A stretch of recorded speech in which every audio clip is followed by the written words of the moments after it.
നമസ്കാരം, JB ജംഗ്ഷനിലേക്ക് സ്വാഗതം. കഴിഞ്ഞ ദിവസം നമ്മോടൊപ്പം ഉണ്ടായിരുന്നത് കേരളത്തിന് മാതൃകയായ ഒരുപക്ഷെ ഹൃദയത്തിൻ്റെ ഭാഷയിൽ സംസാരിക്കുന്ന ഒരു ഡോക്ടറായിരുന്നു. മറ്റാരുമല്ല, ചാക്കോ പെരിയപുരം. അദ്ദേഹവുമായിട്ടുള്ള സംഭാഷണം ഹൃദയത്തിൻ്റെ ഭാഷയിൽ തുടരുക. ആദ്യത്തെ ഹാർട്ട് റീട്രാൻസ്പ്ലാന്റ്, ഹൃദയം ഘടിപ്പിച്ച ഒരാൾക്ക് വീണ്ടും ഒരു ഹൃദയം വെച്ച് കൊടുക്കുന്ന ആ റെക്കോർഡ് താങ്കൾ അവിടെ കരസ്ഥമാക്കി. ഗിരീഷ് അല്ലേ, ഒരു ഹൃദയം വെക്കുന്നു, ആ ഹൃദയം പ്രവർത്തനരഹിതമാകുന്നു. ഇതൊക്കെ വളരെ റിസ്ക് ആയിട്ടുള്ളൊരു കാര്യമില്ല ഡോക്ടർ. എങ്ങനെ ഡോക്ടർക്ക് അങ്ങനെ ഒരു രണ്ടാമതൊന്നും കൂടി ഒരു പരീക്ഷണം നടത്താമെന്ന് തോന്നിയത് എങ്ങനെയാണ്? അത് പരീക്ഷണമായിരുന്നില്ല, അതൊരു ആവശ്യകതയായിട്ട് മാറി എന്നുള്ളതാണ്.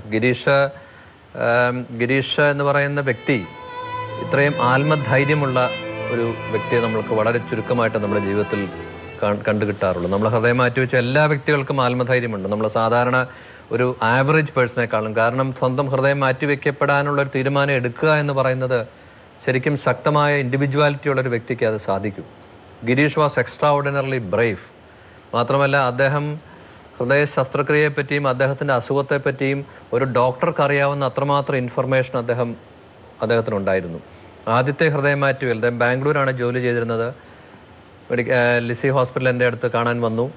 അദ്ദേഹത്തിൻ്റെ അസുഖത്തെപ്പറ്റി പറഞ്ഞു. ഹൃദയം മാറ്റിവെക്കൽ ശസ്ത്രക്രിയ മാത്രമേ മാർഗമുള്ളൂ എന്ന് പറഞ്ഞു. ഗിരീഷ് നേരെ പറഞ്ഞിട്ട് എനിക്കറിയാം, ഐ നോ ദാറ്റ് ഡോക്ടർ. അപ്പോൾ എന്താണ് ഗിരീഷിൻ്റെ തീരുമാനം? ഞാൻ ഡോക്ടറെ പറ്റി അറിഞ്ഞു, അതുകൊണ്ടാണ് ഞാൻ അതിനുവേണ്ടി ബാംഗ്ലൂരിൽ നിന്ന് വന്നിരിക്കുന്നത് എന്നാണ് അദ്ദേഹം പറഞ്ഞത്. അപ്പോൾ എനിക്ക് ആത്മവിശ്വാസം പകർന്നു വന്ന ഒരു വ്യക്തിയായിട്ടാണ് ഞാൻ അദ്ദേഹത്തെ. രണ്ടാമത് വീണ്ടും ആ ഒരു മുഹൂർത്തം വന്നപ്പോൾ രണ്ടാമത്തെ മുഹൂർത്തത്തിൽ അദ്ദേഹത്തിന് വളരെ അപ്രതീക്ഷിതമായിട്ട് അദ്ദേഹത്തിൻ്റെ മാറ്റിവെച്ച ഹൃദയത്തിൽ ഒരു വാൽവിന് ഇൻഫെക്ഷൻ വന്നതാണ് പ്രധാനപ്പെട്ട കാരണം. ആ ഇൻഫെക്ഷൻ നമുക്ക് ട്രീറ്റ് ചെയ്യാൻ പറ്റാത്തൊരു സാഹചര്യത്തിൽ അദ്ദേഹം പെട്ടെന്ന് വാർഡിൽ വെച്ച് അദ്ദേഹത്തിൻ്റെ കാർഡിയക് അറസ്റ്റ് ഉണ്ടാവുകയാണ്. അപ്രതീക്ഷിതമായ സമയത്ത് പെട്ടെന്ന് ഹൃദയം നിശ്ചലമാകുന്നു. ഞങ്ങളെല്ലാവരും ഓപ്പറേഷൻ തിയേറ്ററിൽ നിന്ന് ഓടിച്ചെന്ന് അദ്ദേഹത്തെ റിവൈവ് ചെയ്യുകയാണ്. ഏകദേശം 30 മിനിറ്റോളം അദ്ദേഹത്തിന് റിസസിറ്റേഷൻ കൊടുത്തു. ഞങ്ങളുടെ ഇവിടെ പങ്കെടുക്കുന്ന പല വ്യക്തികളും അതിൻ്റെ ഭാഗഭാക്കുകളായിരുന്നു. ഒരിക്കലും തിരികെ കിട്ടത്തില്ല എന്ന് പറഞ്ഞിരുന്ന സാഹചര്യത്തിൽ അദ്ദേഹത്തിൻ്റെ ഹൃദയം വീണ്ടും മിടിച്ചു തുടങ്ങി. അദ്ദേഹത്തെ ഞങ്ങൾ ICUവിൽ കൊണ്ടുവന്നു. 2 ദിവസം അദ്ദേഹം വെന്റിലേറ്ററിലായിരുന്നു. ആ വെന്റിലേറ്ററിൽ നിന്ന് അദ്ദേഹം അനായാസം പുറത്തു വന്നു. വീണ്ടും അദ്ദേഹം സംസാരിക്കാൻ തുടങ്ങി. ആ സമയത്താണ് ഗിരീഷിനോട് ഞാൻ പറയുന്നത്, ഗിരീഷെ, നമ്മൾക്ക് ബുദ്ധിമുട്ടുണ്ട്, ഒന്നുകിൽ ഗിരീഷിൻ്റെ ഹൃദയം മാറ്റി വെക്കണം വീണ്ടും, അല്ല എന്നുണ്ടെങ്കിൽ ഈ ഇൻഫെക്ഷൻ വന്ന വാൽവ് മാറ്റി വെക്കണം. അപ്പോൾ ഗിരീഷ് പറഞ്ഞു, ഡോക്ടർ, എനിക്കറിയാമായിരുന്നു ഈ വാൽവിന് ഇൻഫെക്ഷൻ വന്നപ്പോൾ തന്നെ ഞാൻ കംപ്ലീറ്റ്ലി സെർച്ച് ചെയ്തു. ലോകത്തിലെ എല്ലായിടത്തും വാൽവ് വീണ്ടും മാറ്റിവെച്ച പേഷ്യൻസിൻ്റെ റിസൾട്ട് മോശമായിരുന്നു. ഇപ്പോൾ രണ്ടാമതൊരു ശസ്ത്രക്രിയ ഡോക്ടർ എന്നിൽ പ്ലാൻ ചെയ്യുന്നുണ്ടെങ്കിൽ എൻ്റെ ഹൃദയം വീണ്ടും ഒന്ന് മാറ്റിവെക്കുന്നതായിരിക്കും എൻ്റെ പേഴ്സണൽ താല്പര്യമെന്ന് ഗിരീഷ് എന്നോട് പറയുന്നു. ഓക്കെ. അപ്പോൾ ഗിരീഷിനോട് ഞാൻ തിരിച്ച് പറയുകയാണ്, ഗിരീഷെ, ഒരു ഹൃദയത്തിനായിട്ട് മാസങ്ങൾ രോഗികൾ കാത്തിരിക്കാറുണ്ട്. ഇപ്പോഴത്തെ നമ്മുടെ സാഹചര്യം ഒരു എർജൻറ്റ് സിറ്റുവേഷനാണ്. അങ്ങനത്തെ ഒരു സിറ്റുവേഷനിൽ നമുക്കൊരു ഹൃദയം കിട്ടുക.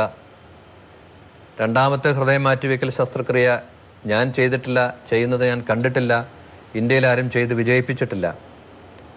അത് ചെയ്യാനുള്ള ഒരു സാഹചര്യം, ആ സമയത്ത് ഹൃദയം കിട്ടാനുള്ള ഒരു സാധ്യത, ഇതൊക്കെ നമ്മളെ സംബന്ധിച്ചിടത്തോളം ദൈവത്തോട് നമുക്ക് പ്രാർത്ഥിക്കാം. അപ്പോൾ അദ്ദേഹം കൈ പിടിച്ച് എന്നെ ഇങ്ങനെ കാണിച്ചു. ഞാൻ അവിടെ നിന്ന് മാറി. ഒരു 3 മണിക്കൂർ കഴിഞ്ഞപ്പോഴത്തേക്കും ഗിരീഷിന് വീണ്ടും രണ്ടാമത്തെ ഹൃദയസ്തംഭനം ഉണ്ടാവുകയാണ്. ഹൃദയം നിശ്ചലമാകുന്നു. ഇത്തവണ ഏകദേശം 50 മിനിറ്റോളം ഞങ്ങൾക്ക് അദ്ദേഹത്തിൻ്റെ ഹൃദയത്തിന് ആർട്ടിഫിഷ്യലായിട്ട് മസാജ് കൊടുത്ത് അദ്ദേഹത്തെ വളരെ അത്ഭുതകരമായിട്ട് റിവൈവ് ചെയ്തു. ആ റിവൈവ് ചെയ്യുന്നതിൻ്റെ അവസാന സമയങ്ങളിൽ പ്രതീക്ഷ വിട്ട് ഞാൻ എൻ്റെ മുറിയിൽ വന്ന് തലയിൽ കൈയും കൊടുത്തിങ്ങനെ ഇരിക്കുമ്പോഴാണ് എൻ്റെ അനസ്തറ്റിസ്റ്റ് ഡോക്ടർ ജേക്കബ് എബ്രഹാം ഈ ഡോറിലൂടെ വന്നിട്ട് എന്നോട് പറയാണ്, സാറേ, ലേക്ക് ഷോർ ആശുപത്രിയിൽ ഒരു 35 വയസ്സുള്ള ഒരു ഹെൽത്തി പേഴ്സൺ ബ്രെയിൻ ഡെഡ് ആയിട്ട് ഹൃദയം നൽകാൻ തയ്യാറാണ്. അപ്പോൾ ഞാൻ കൈയെടുത്തിട്ടും പെട്ടെന്ന് ഡോക്ടർ ജേക്കബിൻ്റെ മുഖത്തേക്ക് നോക്കി. ജേക്കബ് ഗ്രൂപ്പ് സെയിം ഗ്രൂപ്പാണ്, മാച്ച് ചെയ്യുന്നതാണ്.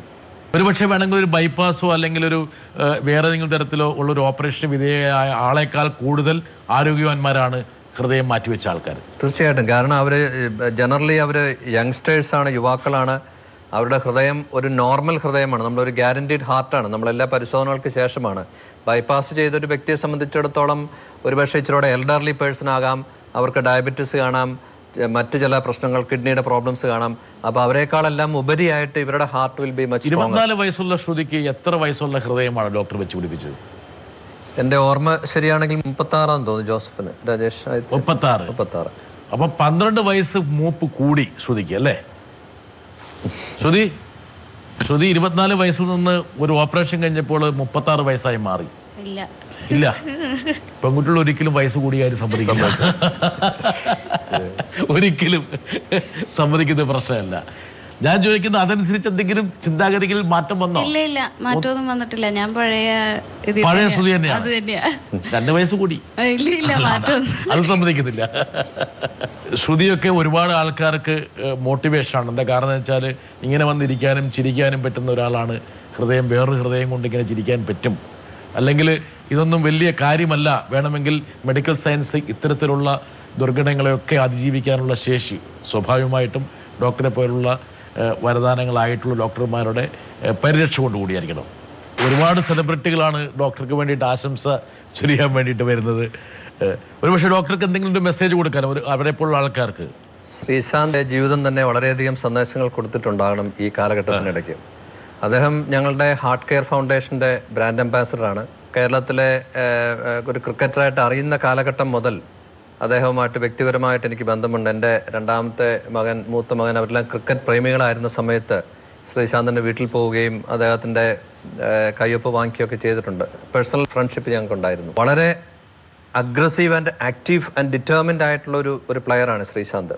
നിർഭാഗ്യവശാൽ ചില പ്രശ്നങ്ങൾ കുടുങ്ങി എന്നുള്ളതല്ലാണ്ട്, പക്ഷേ അതിൽ നിന്നും അദ്ദേഹത്തിൻ്റെ perseverance and motivation and will power കൊണ്ട് മാത്രമാണ് അദ്ദേഹം ഇന്ന് നമ്മളോടൊപ്പം വീണ്ടും ഒരു വിജയ ശ്രീലാളിതനായിട്ട് നമ്മളോടൊപ്പം വരുന്നത്. ആ പെർസീവറൻസ് ആണ് ശ്രീശാന്തിൻ്റെ ജീവിതത്തിലൂടെ ശ്രീശാന്ത് ബാക്കിയുള്ള യുവാക്കൾക്ക് കൊടുത്തൊരു സന്ദേശത്തെക്കാൾ വലിയൊരു സന്ദേശം എനിക്ക് കൊടുക്കാനുണ്ട് എന്ന് ഞാൻ ചിന്തിക്കുന്നില്ല. വളരെ